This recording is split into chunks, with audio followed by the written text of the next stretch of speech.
It has stood the test of time. God's book, the Bible, still relevant in today's complex world. It is written, sharing messages of hope around the world.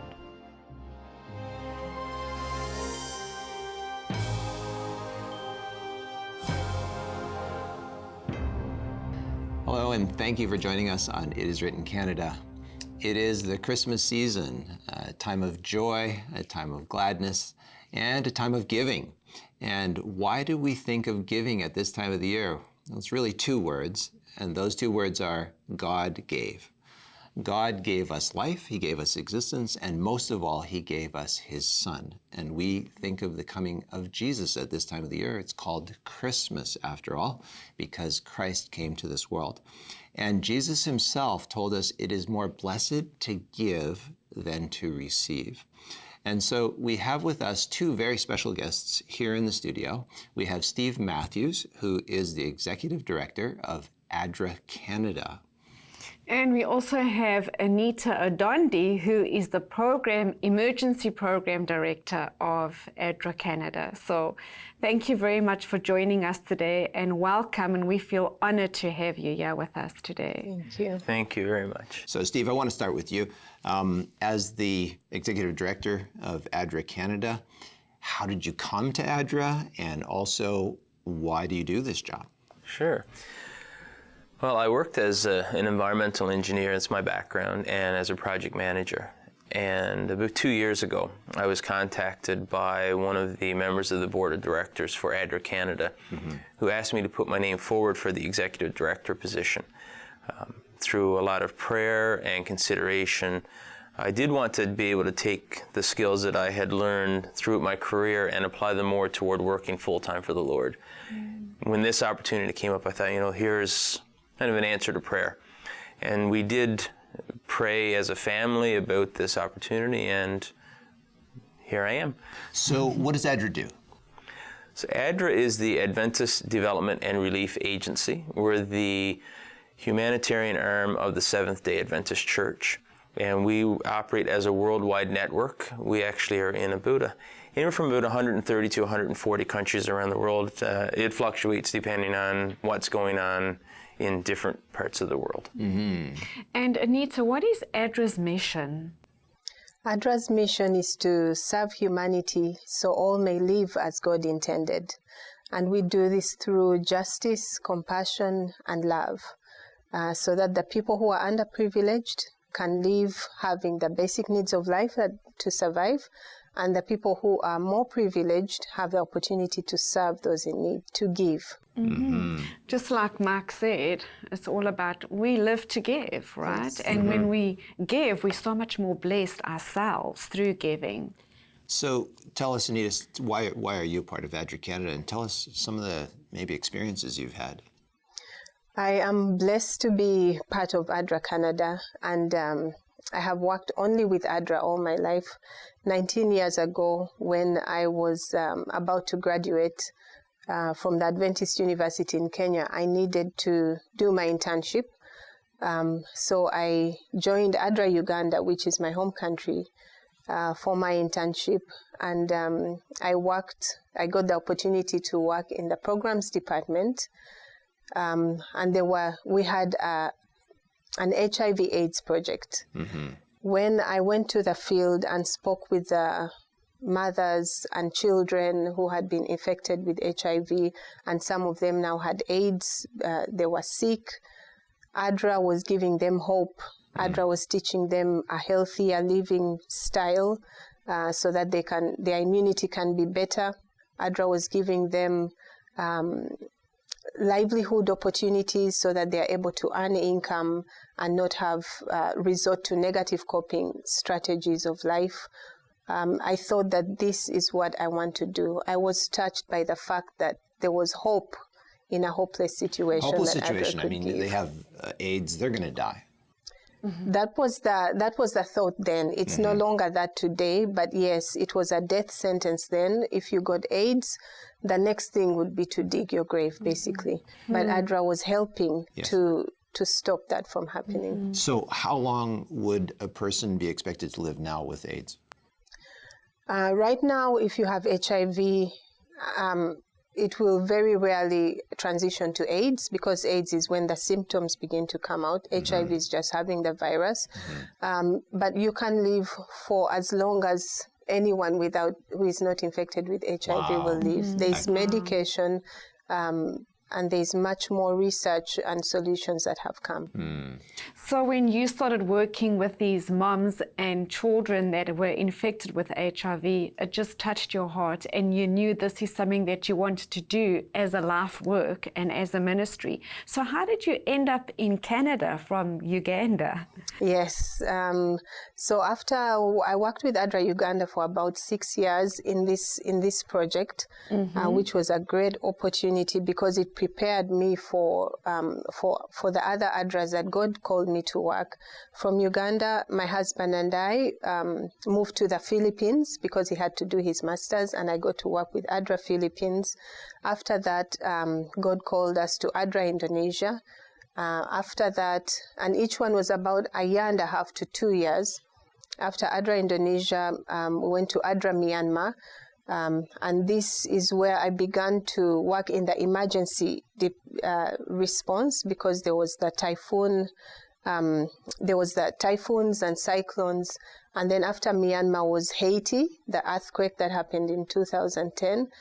And after Haiti, Canada. And I say God called us to work in these countries because literally each country, we were just informed, would you guys like to come here, or we need you guys to come here.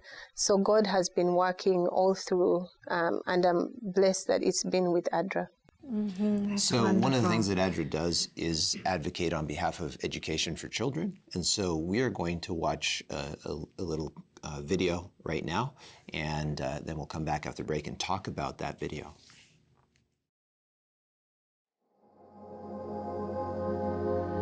Every scream I hear, every bullet blast, every breath I take might be my last. Every brick I lift in the scorching heat, every break we don't take, every meal we don't eat. Every hurricane, every classroom flood, every textbook and dream buried under the mud. Every moment alone, every day with no end, every vanishing hope for a classmate and friend. Every childhood lost, every soon-to-be wife, every girl who was forced to hand over her life. Every starving child, every refugee, every kid in the world deserves to feel free.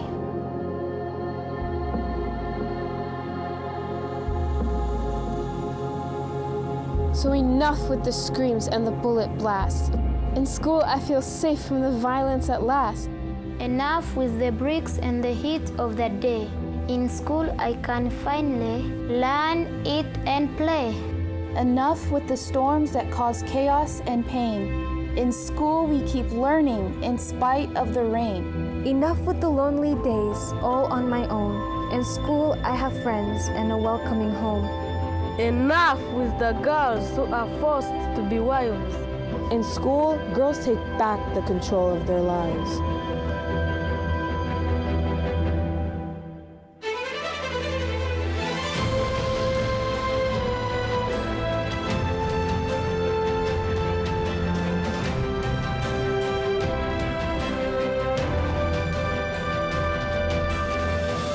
Every child, everywhere, just like me, can find hope in school, where we learn to be free.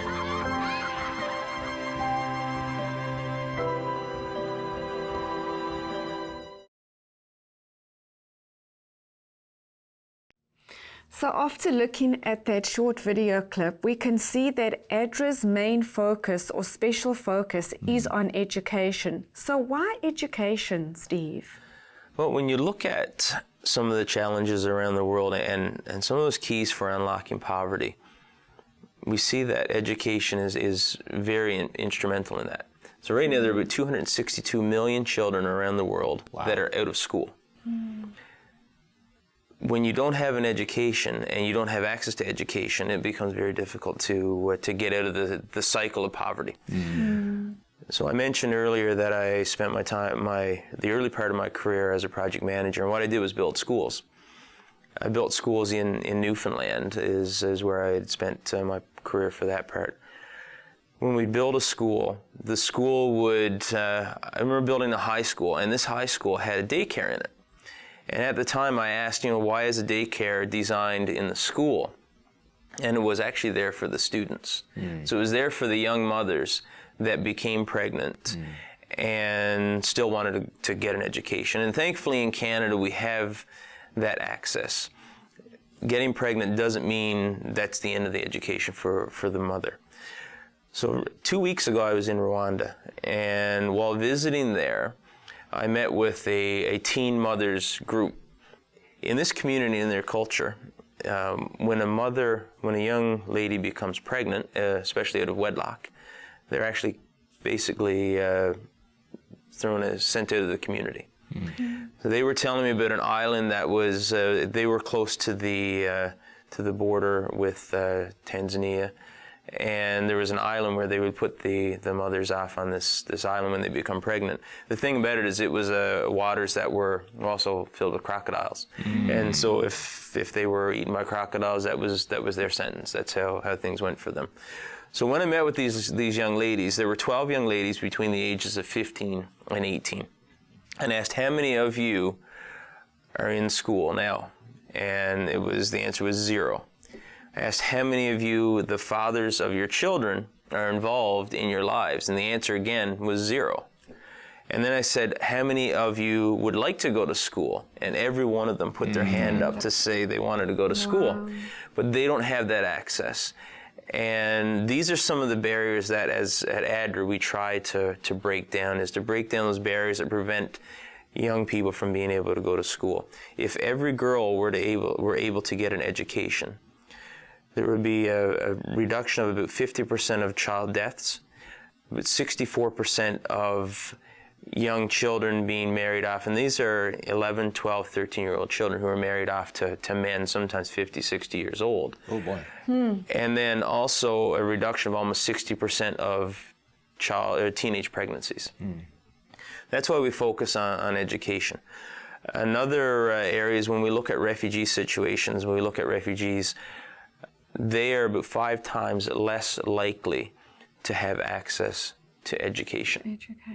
Yeah, and the specific things that we do for education includes school construction and teacher training in the formal sector.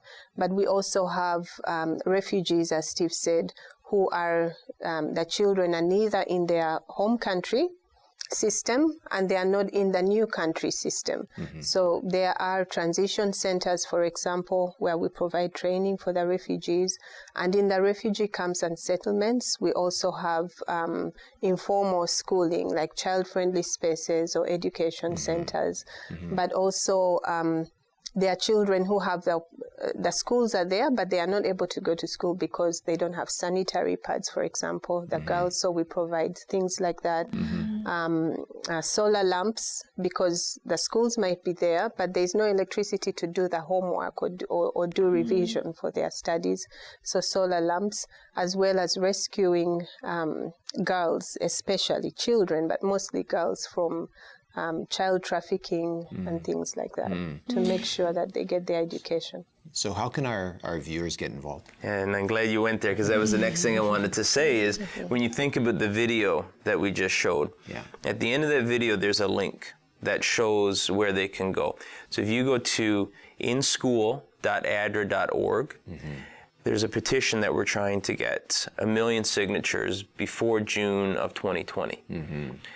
What we want to do with that is then take those signatures and use that to lobby world leaders to show that it is important that everyone has an opportunity to education. And we want to use those signatures to say people within the ADRA network, those that support us Yes. care about education, and they want world leaders to also focus on care and education, to break down those barriers and ensure that those 262 million children that don't have access right now, that they do get access. Thank you very much for that, Steve. We're going to have another break, and we'll be right back after that.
So here it is, the ADRA gift catalog. This is a physical copy. You can go online and also look at the gift catalog. What kind of catalog is this, Steve? This is a different kind of catalog. This isn't a catalog like you order toys for your kids or some kind of an item for yourself, but this is actually ordering something for someone else. Yes.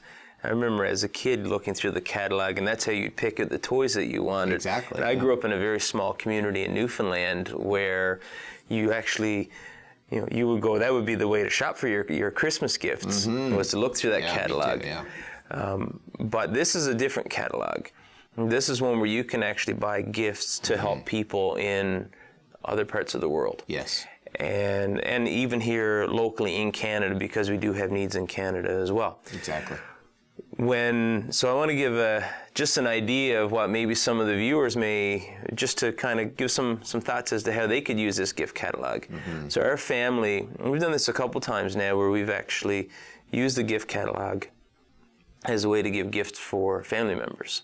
So we've picked some gifts and they would get a little, an email or a card that says, a goat has been donated in your name to this location. That's a pretty good gift, right? Idea. A goat you can get here for $100, and it can supply so many things. It can supply food. I mean, it's milk, and the manure can fertilize crops. And it says here that you could actually sell the kids that come from it. So there are many benefits that come from that. Absolutely, it really does. The gifts that are in here really do make a difference in the lives of the people that receive. Another example of what we've done, unfortunately, we lost my mother-in-law last year. And so at Christmas time, what we did, she was a gardener. She loved to garden. We said, let's do something in memory of her. So we donated seeds, fruit tree, and garden tools in her memory. A couple weeks ago, I was able to visit a kitchen garden where they had fruit trees and seeds that had been donated from ADRA, and we were able to see the food that was provided for these families. And the difference that it makes, it actually takes a community where growth was stunted. It was an area where 58% of the kids were stunted in this area of Rwanda. And because of the food that they've now been able to grow, their kids are healthy. They're flourishing.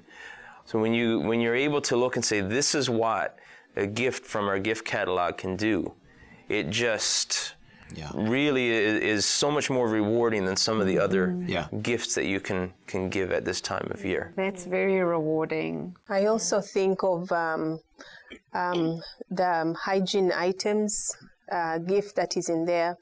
When I was in Venezuela the last time, a young girl of about maybe 9, 10, she drew a horse on a paper and used cardboard to put out the frame. I have it in my office, very beautiful picture. The horse has glitter and nice colors, and she named the horse Miracle. She said this miracle horse is ADRA, because ADRA brought a miracle to our lives. Before ADRA came, we didn't have shampoo, we didn't have soap, we didn't have toothpaste, and so the family was beginning to seclude themselves from the community. But everyone in the community was going through the same thing. ADRA is distributing hygiene products in that community. Those are so taken for granted here in Canada. Yes. I mean, we're a prosperous country, and now you're giving it in a country like Venezuela that is suffering. Yes, and this to them is a miracle. So when they have any limited resources, they can focus on food and other items that are needed in the family if we are providing the hygiene that they need. So wonderful. Was Venezuela always like this? No, Venezuela, like Canada, was a donor country. People flourished. The cost of living was good. The income was good. They didn't know what suffering meant until it came to them. So you went from a prosperous country. This could possibly happen here in Canada. This could happen anywhere. Yeah. So here in Canada, we have ADRA is working to be prepared if there is a disaster or an emergency, so that we are prepared to respond to that. Absolutely. Similar to the to what we do around the world as ADRA, preparation for disaster is a big part of being able to respond in time and effectively and efficiently. So ADRA is working with the different churches around in the various conferences of Canada to make sure that our volunteers are prepared, our conferences are prepared, and everyone knows what to do when a disaster happens. So that when it happens, we go into action, coordinating with the different bodies that respond to disasters, including the government, to do what needs to be done in a timely manner. That's wonderful. And Steve, is there anything else that ADRA is doing here in Canada for communities here in Canada? Yes, absolutely. We're working, one of the areas that we're focusing on through ADRA Canada is our First Nations communities. And it's an area that we really are trying to grow our program in the First Nations. I visited one of our First Nations communities in Alberta this summer, and I couldn't believe that I was still in Canada. When I visited this community, as we went down the street, the pastor that was touring through with me, he actually pointed and he said, there was a murder in this home. This home was murdered. There were actually 8 murders on one street in this community. We have a school there. There's a school that's run by the Seventh-day Adventist Church on that community. It's called Mamawea Tuscatan Native School. And that school, we have a feeding program. And ADRA supports the feeding program in that school. That's one way that we're trying to make a difference there. We're also working in Sioux Lookout. We've partnered with the Ontario Conference of Seventh-day Adventists for that program. And we've been doing some different programming in Sioux Lookout as well. Sioux Lookout is a hub for approximately 25 communities in the north of Ontario. And we've been working on diabetes prevention programs, nutrition programs, trying to teach the importance of nutrition, and also trying to teach people how to, even though in a very cold, relatively harsh climate, they can still grow some of their own produce as well. That's so good to hear. Is there a Bible text that either one of you want to share that is encouraging as we close off our program today? it's difficult to pinpoint one, so I'm going to give a generality. When we look through the Bible and we look at how many verses there are that actually speak to how we deal with those that are poor, in poverty, those that are dealing with injustice. There's so many verses. Actually, one search I did said that there's about 2,000 verses in the Bible that actually talk about how we deal with the poor and those that are dealing with injustice and having compassion upon those. At ADRA, our motto is justice, compassion, love, and that comes from Micah 6:8. So that would be one that really sums up, because when you look at that verse, you can find there's a need for justice, there's a need for compassion and love, and that's what we are called to as Christians. So thank you very much, Anita and Steve, for coming in today, and we're just going to close off quickly with a word of prayer. Let's do that. Father in heaven, we thank you so much for blessing us to be in a prosperous country like Canada. We thank you for ADRA Canada and the work that you are inspiring them to do and also providing for people around the world. Bless us, Lord, that we will be able to give if we can, and of our prayers, of our time, and of our resources. We thank you for hearing and answering our prayer. In Jesus' name, amen. Amen. Canada. All across this vast and diverse nation, people are searching for meaning, acceptance, and hope. But in an increasingly secular nation where nearly 1 in 4 Canadians have no religious affiliation, many people simply don't know how to find happiness and peace for their lives. That is why we are here. As the premier media ministry for the Seventh-day Adventist Church in Canada, It Is Written seeks to offer people more than this world can offer, the good news of Jesus Christ. Each week, we invite countless people to enter into a closer relationship with Jesus through our television program, aired across the nation on CTV, 3ABN, Hope Channel, and many more. In this way, we're able to reach into people's homes and meet them right where they are. Buying this much airtime is no small thing, but the continued commitment of donors just like you keeps the gospel on the air in Canada. Our commitment to spreading the gospel means that we do everything we can to maximize the impact of your financial gift. A gift of $5 is enough to get an episode of our show into 50 households across the nation. $10 is enough to provide a personal, heart-changing Bible lesson to 5 individuals. Your generosity, amplified by the Holy Spirit, has the power to change lives. Canadians everywhere are searching for something more. By partnering with It Is Written, together we can help them find it. To support this life-changing ministry, please send your financial contributions to It Is Written, Box 2010, Oshawa, Ontario, L1H 7V4, or you can call us at 1-888-225-5449. You can also visit us online at www.itiswrittencanada.ca and click on the Donate button. So friends, thank you for joining us again, and I just want to leave with you the words of Jesus, where he says, "It is written, man shall not live by bread alone, but by every word that proceeds out of the mouth of God."